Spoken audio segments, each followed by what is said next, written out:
video, we're going to go really, really deep and learn about how you can learn your test, whether it's show jumping or dressage, whatever you need to learn, in the most easy, effortless way so you can remember it constantly all the time. This is going to help you so much because you're not going to be in the competition going, where should I be going and what should I be doing and when should I be turning and what comes up next. You are going to know for sure, for certainty, where you need to be and when you need to be, so you can just get that all out of your mind and just work with what you need to work with and can perform at your best. We are going to cover a lot of ground today, and I'm also sending you a downloadable PDF which has a cheat sheet for you to download, print out and have with you, as well as a test so you can do the test and figure out for yourself what learning style you are and if you're a mixture of a certain type of learning styles, so you know and have the blueprint you need to learn your test so you remember it effortlessly every single time. I made so many mistakes, and one of those things was not being able to remember my dressage tests. Now I can remember up to 8 dressage tests a day, but back then I had no strategy, I had no idea of how I was going to do it, and I just hoped. Has anyone ever just hoped that it'll work out, that they'll just wing it and it'll be great? And occasionally that worked for me, but most of the time it didn't. I remember I had a client called Julie, and she came to me and she was like, Natasha, I really want to compete, but there's no way I'll remember 2 dressage tests on the same day. I just can't do it. And I was like, that's okay, we can figure this out. And I shared with her and taught her how to learn her test in her preferred style.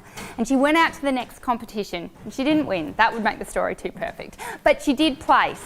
But more importantly, she came out of that ring with a massive smile on her face saying, oh my God, Natasha, I did it. I went into the ring and I remembered my test. And I didn't even have to worry about remembering the test because I just remembered the test. It was just there. And I said, that's right. That's what happens when you learn the test in your preferred learning style. So that's what we're going to look at now. There are 4 different learning styles or 4 different representational systems that you as a human being like to use. And there's only 4. Don't worry, there's not like there's 70, there's only 4. You are either visual, which means, you ready? If you're visual, you like to talk fast because you're seeing the world in pictures, and therefore if you see a picture, you know to describe a picture in 1,000 words, you've got to use a lot of words. So you like to talk fast so you can see all the pictures and work through what you're doing. You have to breathe quickly and you breathe shallowly up in your shoulders because you're visual, and you therefore have to get the breath quickly so you can keep talking. I just like to do that bit. But that's like a pure visual. You're also you notice what other people wear. You notice when people look good. You notice when people don't look good. You notice when they match. You notice when they don't match. You're probably a matchy-matchy kind of person and a kind of writer. You worry and like to think about what you're wearing and what you look like visually. But when it comes to learning your dressage test, you've just got to remember that you like to learn visually. So you need to see the test in pictures. So the best way to learn your dressage test is if you're visual, you need to get the diagrams of the test so you can start to see the patterns and start to see, oh okay, it's a circle here and it's across a diagonal there. So you've got this visual representation of what the test looks like. Visual people also tend to look up. The visual part of our brain is up. So if ever I'm talking and I do this, you can be sure, depending on which side I'm looking, I'm either creating a picture in my head or I'm observing and looking at a remembered picture that's inside my head. So visuals like to look up, so even if I'm learning something in a visual way, I put the thing that I'm learning up in front of me so I can see it and remember it. The next learning style is auditory. So the nicest, kindest thing someone can do for you if they're auditory is literally lend you an ear. Now, some people, if you're visual, you're like, look at me, look at me, look at me. That's an Australian Kath and Kim joke. If no one's Australian, that's all cool. But visuals won't look at you. They will give you their ear, and they're giving you their ultimate respect because their ear is their entire way that they communicate with you and learn and process information. So if you're auditory, you're going to learn your test in a sing-song voice. A, enter, working, trot. X, halt, salute. C, track left. You're also going to be knowing what the rhythm is. You're very conscious of your trot rhythm, your walk rhythm and your canter rhythm. And you might learn the test in terms of rhythm. And you're just going to have that chanty, singy, songy voice just to be able to recite your test so you can hear it in your head as you go around the ring. The next learning style is kinesthetic. Now, kinesthetics talk slowly, they feel what's going on around them and they process what is going on around them at a deep feeling level. When they're learning their test, it's going to be really helpful to actually work through the test. So to actually walk around and do the A, trot, halt, trot off, and then canter and do a circle, and then go back to trot and walk, and then another halt, or whatever it is. But they will actually I've seen Grand Prix riders do it all the time, and they're doing it not because they were taught to do that, they've just figured out that it works for them, and you see them doing this. Now that's perfect because they are actually getting the feeling of their test in their body. You might also notice them sitting on a chair and they might have their eyes closed and they're trotting and then they're cantering and then they're halting. And they're really getting the feelings of how it will feel to do their test ingrained in their brain. So when they go to do their test, they just execute on the feeling of the test. So if you score high in kinesthetic, that's the best way to learn your test. The last one is auditory digital. Now, auditory digital is a shutdown kinesthetic. Now, I'm auditory digital, there's no, I want to be that one or I should be that one, that'll get me better results. All four will get you great results when you know how to use them. So auditory digital means at one stage in your life, probably in your childhood, you realised feeling your world was too hard.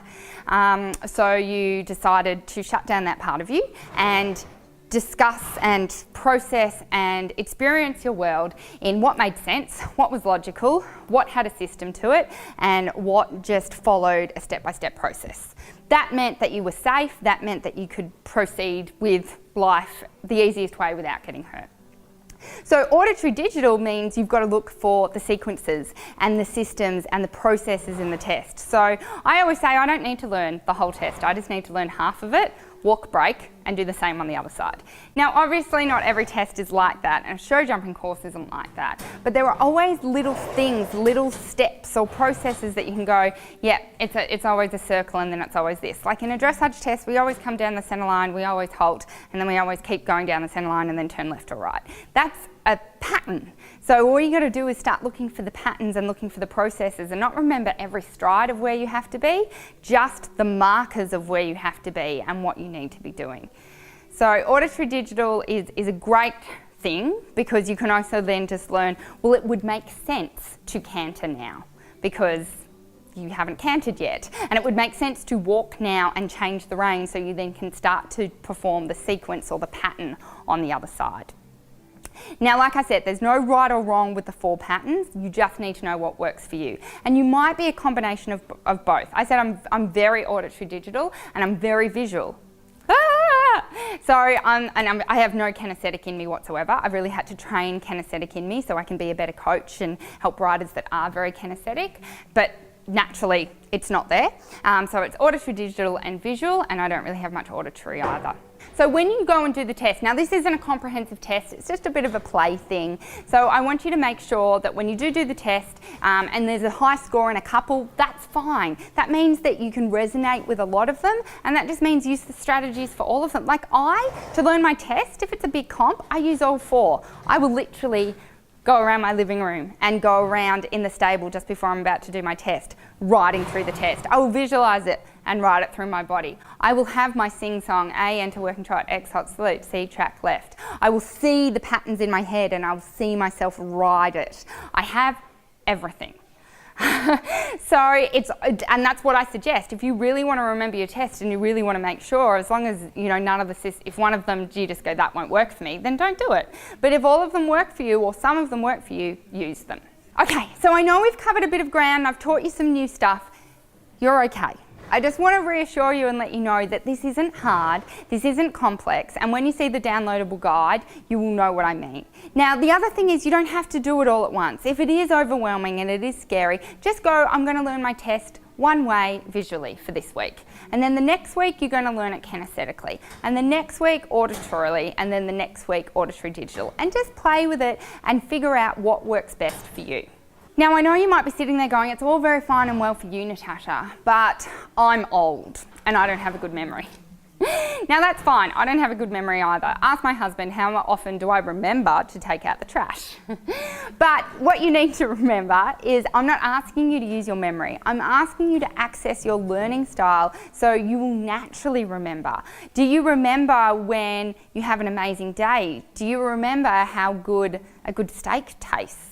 Do you remember a really great conversation that you had with your girlfriend? Of course you remember it. You don't actually have to physically go, oh, I have to remember this. You naturally and instinctively remember it. So using your natural preferred style and using your learning style to work for you means you'll naturally have that test when you need to have it, good memory or not. And that's the same if you have a learning disability, you're dyslexic. Some of these learning styles are perfect because it's not requiring you to read anything or to remember something in a certain way. It uses what works for you so you can have the results that you need to have. So now it's up to you guys. I want you to go download that PDF, take the test, and I want you to comment and let us know what type of learner you are. I'd also like you to know what your very next action step is. So write down, I'm visual and my very next action step is to learn my test in a visual way, which would be when you look at your cheat sheet that you're going to put it up here, look at it and then look away from it and see if you can then still see that picture of the circle or the centre line or the diagonal that you think you're going to see.